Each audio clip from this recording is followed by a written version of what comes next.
Hello, everyone. This is Kim Quady with KimPlaysWithPaper.com. I'm a Stampin' Up! Demonstrator in Mesa, Arizona, and I love to show you what I've been working on in my craft room.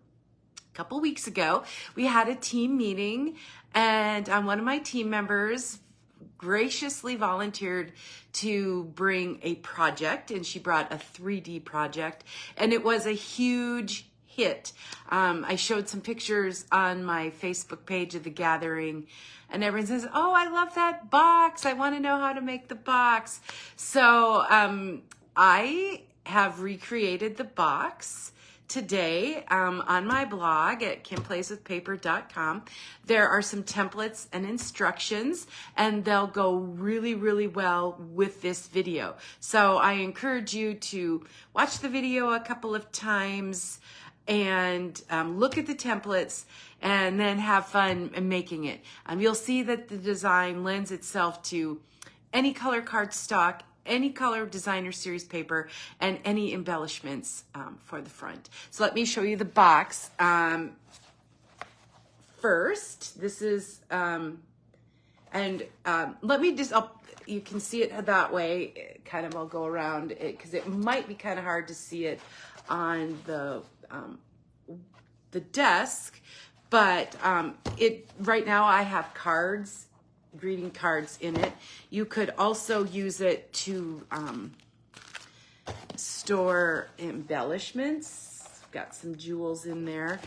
Also, at the meeting we made these little tabs. It's from the Keeping Tabs stamp set, and I'll show you that when we start working. So I will I'll put these away and I'll pop you down to my workspace and I'll show you how to make one yourself. Hang tight. Thanks everyone for watching. I appreciate it. All right. As I mentioned, that Keeping Tabs, I just wanted to show you that that's on page 59. And I don't know if you noticed, but in this brand new catalog, Stampin' Up!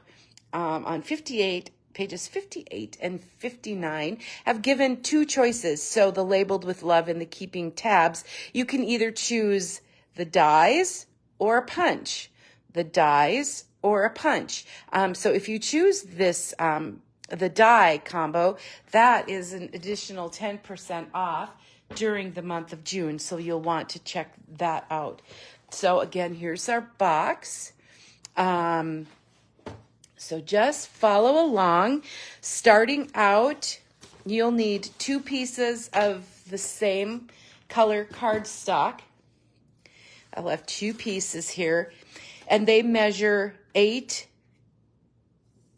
and a quarter by 9 3/4. They're the same. And then we will be cutting them and scoring them according to these directions. And again, these templates are on my blog, and I will go slowly so you can see how it all comes together. All right, so let's start the first one. You'll need your trimmer for this, a pencil and a paper. A pencil and a ruler also helps, so you might want to grab that. But for now, just kind of watch, and then you can try it yourself, and you might need a couple of tries with it because I know I did, just to get it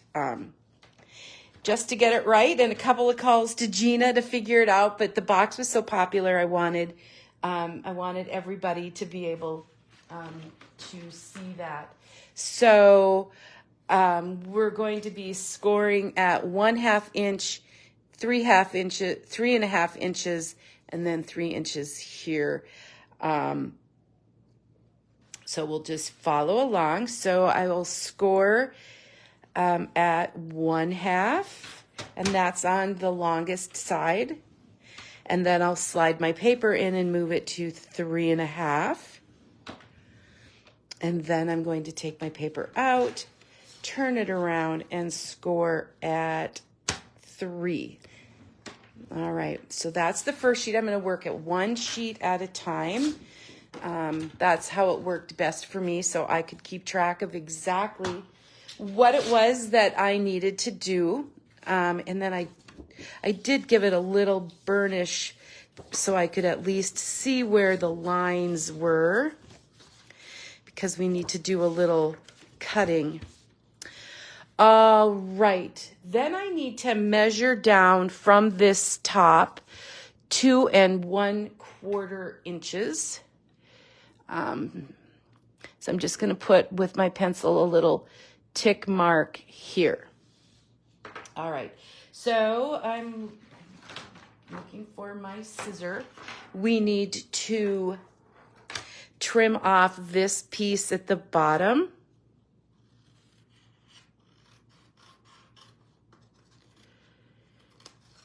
Trim out that little piece there. And then with my ruler, I'm going to line up this 3.5 inch score line with my little dot here and draw a little line, because that's where I'm going to clip that out as well. I missed. So I'm going to clip out this and that piece there. So we'll go ahead and do that. Actually, I think I'll cut on my line.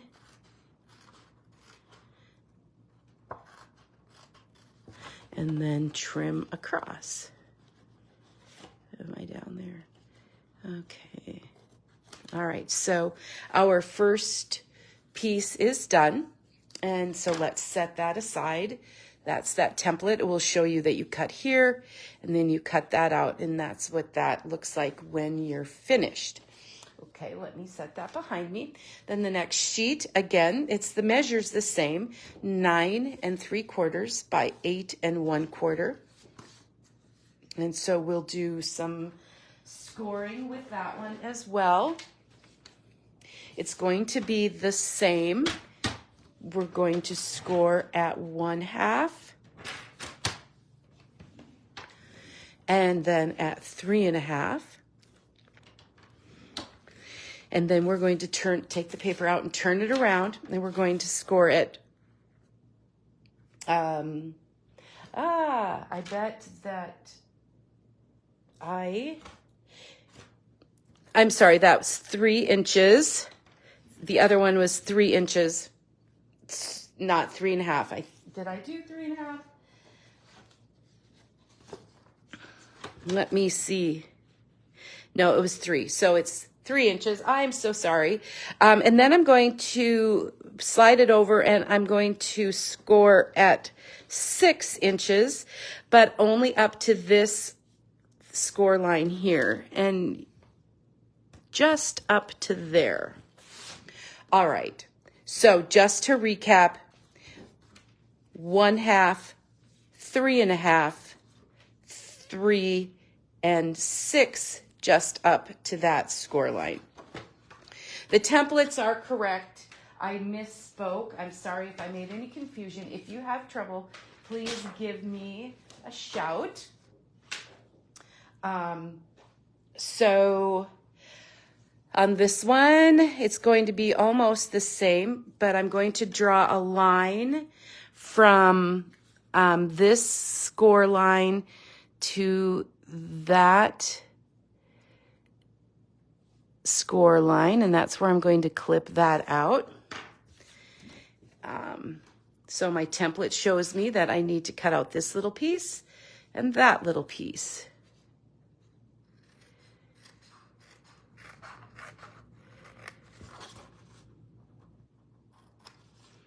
And just set that aside.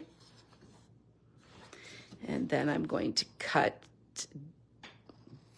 diagonally down to here. And then on that score line here. And pull that out. So that's what that sheet looks like.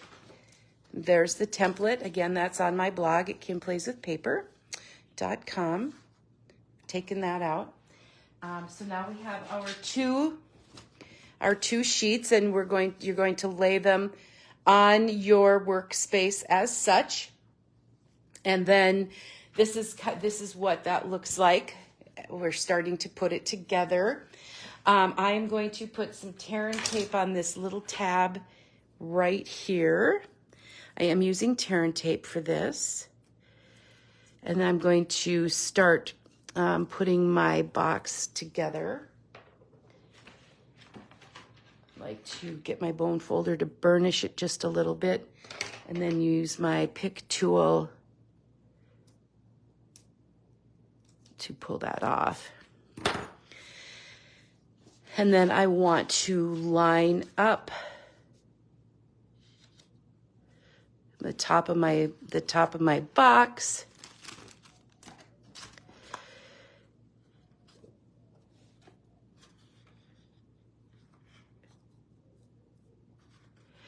Just make sure that because when I press it down, it's going to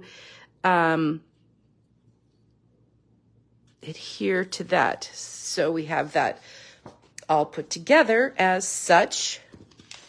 I'll give those just a little fold because we'll need to do a little trimming here just shortly.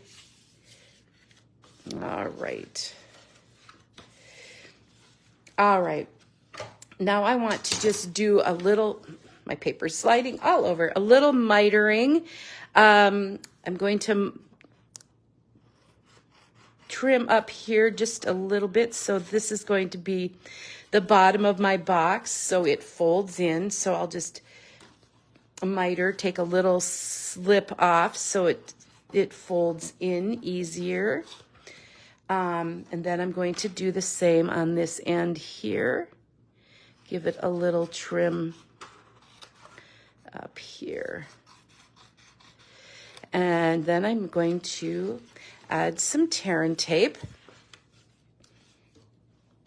And the tear and tape template is on my blog as well. So again, I have this video coupled with the templates I hope will help. Once you get the hang of it, it really is quite fun. You can see where I'm putting the tear and tape.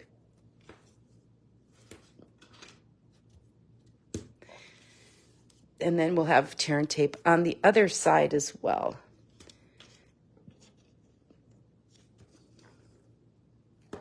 Okay, so that's the front side. And then we will be putting tear and tape on this other side. I'll move that over for us.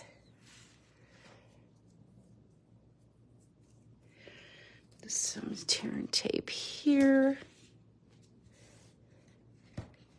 So this tear and tape is nice. You can either tear it or cut it. Tearing it works really well. So, because nobody sees it, we're just using the tear and tape helps when you're making 3D projects to have them hold together just a little bit better. All right. Okay, so I'm gonna, while I'm here, just give those a quick little burnish with my bone folder. All right, same here.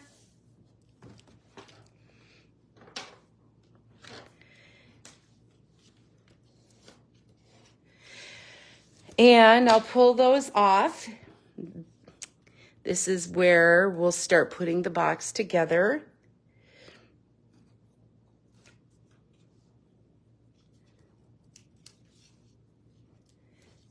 Thanks so much for watching. I hope you like this box. I know when we showed the photos of it, and you can see how I decorated it. You can do ribbon, you can whatever you feel like decorating with. All right, so this is going to be the inside of the box, and I'm thinking I'll pull off some of this as well. I don't want to get too much stuck together. Lot of little details on this, but once you make a couple, I think you'll be addicted and you'll want to make more. make for your friends. I was thinking you could even put some tissue paper in there, and you know, I should get my silicone mat as well. I wonder if these little silicone mats help so that that tear and tape won't stick to my paper. Let's see. So I actually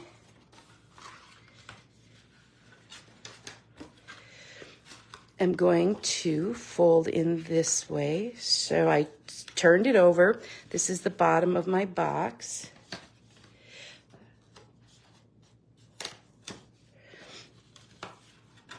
Putting it together,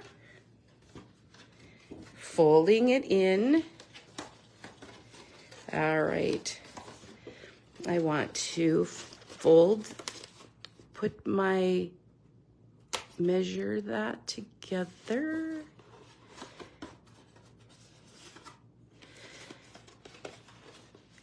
It's easier to do it when you're not on camera. So I apologize for my fumbling, but I do have that put together, and then I'm going to flip it over. You can see I'm adhering that to the bottom.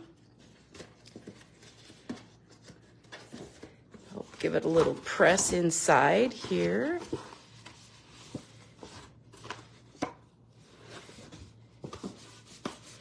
And that's our box. And then this little flap will go inside, so I can do that last here.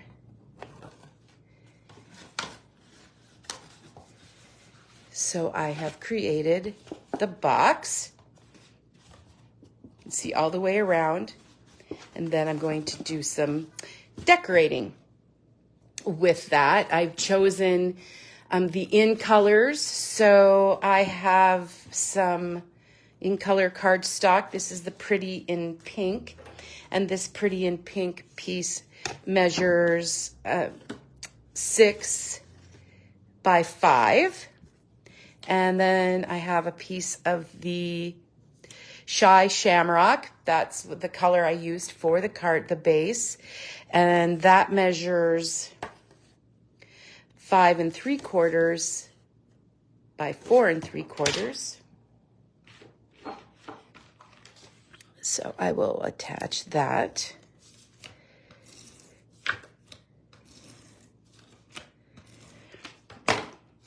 You can decorate these boxes with any color, any designer series paper, or you wouldn't even have to decorate it if you don't want to, but it's super fun to choose what you want to do. All right, and so then it kind of strengthens your box as well and hides some of the score lines. So I'm just going to slide this one into the back of the box.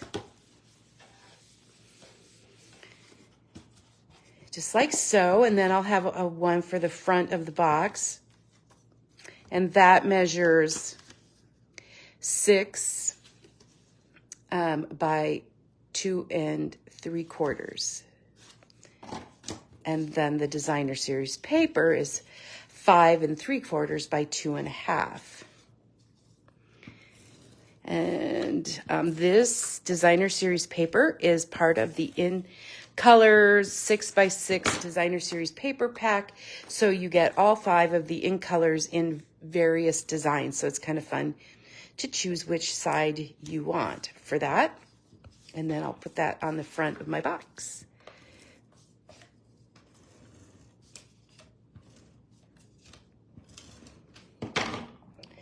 And if you have any questions, give me a shout, leave a comment on the video. My contact information is on the YouTube video as well. So I will put that on the front of my box right there. Let's quick add the ribbon.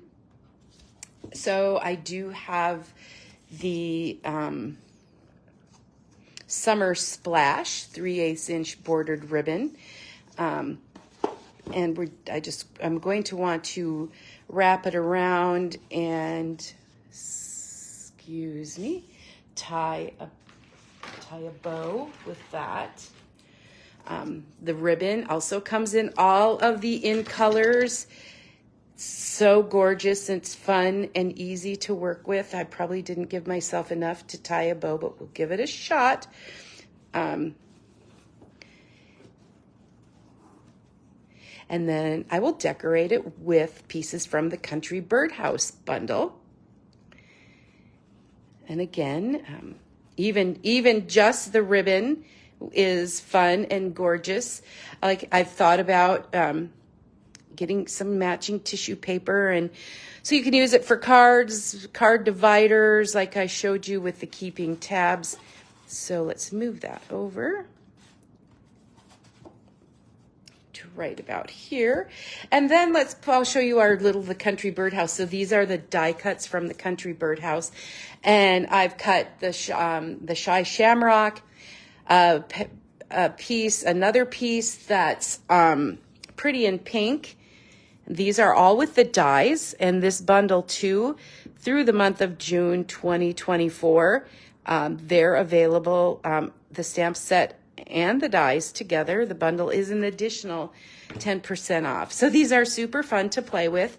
The best way to put these together after you die cut them is to match up the bottom. And I used liquid glue because it gives you just a little bit extra time to fuss with that.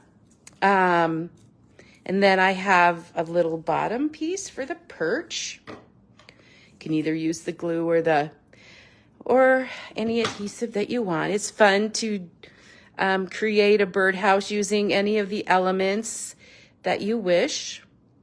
This one's nice and bright and cheery. I'll put a little bit of glue here, kind of make the roof, however you say it, where you live. All right.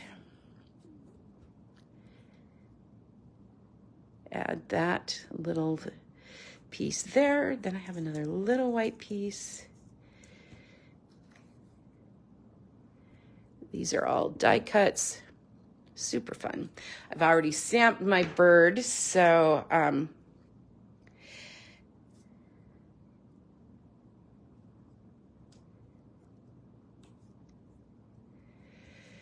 but I do need to color it, and so I did bring in just the Petunia Pop Stampin' Blends. Let's just quick color. I'm not going to do a whole lot of blending. If you haven't used the blends, they come in a light and a dark, and we have them in a wide range of colors, including all of the in colors. The in colors are something that Stampin' Up, they're good for 2 years a piece, and we roll out a new in color every year. It allows Stampin' Up to keep current with the color trends, and they always want to make sure that the colors play well with all the others in our color palette, and it just adds some freshness and some excitement to the color lineup. So, and then I've just Stampin' Right marker, add some crushed curry to his beak and his little feet. We'll put him on the card front. He is going to be sitting outside his birdhouse, and then I can pop that up with dimensionals for the front of the card box or gift box. I want to be sure too that I make sure that I don't, that the dimensionals don't overrun the top of that. All right. Thank you everyone for watching. I hope you like it. Leave a comment. Actually, when I'm finished putting the birdhouse on, I have one more template that I am going to make so I can make the box. I feel like I fumbled through the first one, and I want you to see me put it together again. Sometimes the situations are a little different, but I want you to at least see one more time what how that goes together. So you can either stop the video or hang on and watch it again. I am going to add some gems. We have the 2024, 2026 in color shimmer gems. Love these, and I think it just adds just a fun little pop of color. So I'm going to add 3 of those to the front of my box as well. All right. So, oops, got a little hanger on here. Is this what my stamping day is going to be like? All right. So now I'm ready to use my box for anything I want. Maybe I'll put some more embellishments inside and store that. Save it up for a gift. Super cute. And with a little practice, they're really fun to make. Now, thank you so much for watching. If you want to stick around and watch, I'm going to put the box together again. I have another as a template, so I could kind of remind myself, you know, in which order things needed to be done. And sometimes my brain works too fast. So, all right, this is the one side and then the other. This will be the inside of this goes to the inside of the box. So I'm going to pull off the tear and tape. Remember, all the templates are at kimplayswithpaper.com. So you can take a peek at those. So you can see where to score, where to cut, where to put the tear and tape. I hope I've been clear enough. All right. So then I decided that it was going to be best for me to put the box together. Again, the tear and tape's going to go on the inside, and I want to match that up. So my brain wanted to do it backward. So give that a little, and then I can turn it upside down, fold these flaps in, fold that flap in. And when you're at home, you can be more careful and take more time to make sure that all the sides are even and that all the score lines match up. And then that goes in here. I'm afraid that I did. Hopefully you're seeing what I'm doing. Yes. Kind of trial and error a couple of times. Pull that off. Okay, and then I can close my box here. And then I just have this last little piece here that's going to form that front flap of our box. So I've done that twice. Okay. And there we have the box. So hopefully that works for you. That's the finished product. Thank you so much, everyone, for your patience and for watching. I hope you love the box. I hope that you give it a try. I'd love to see what you make. Thanks so much for watching, everyone. Until next time, happy stamping.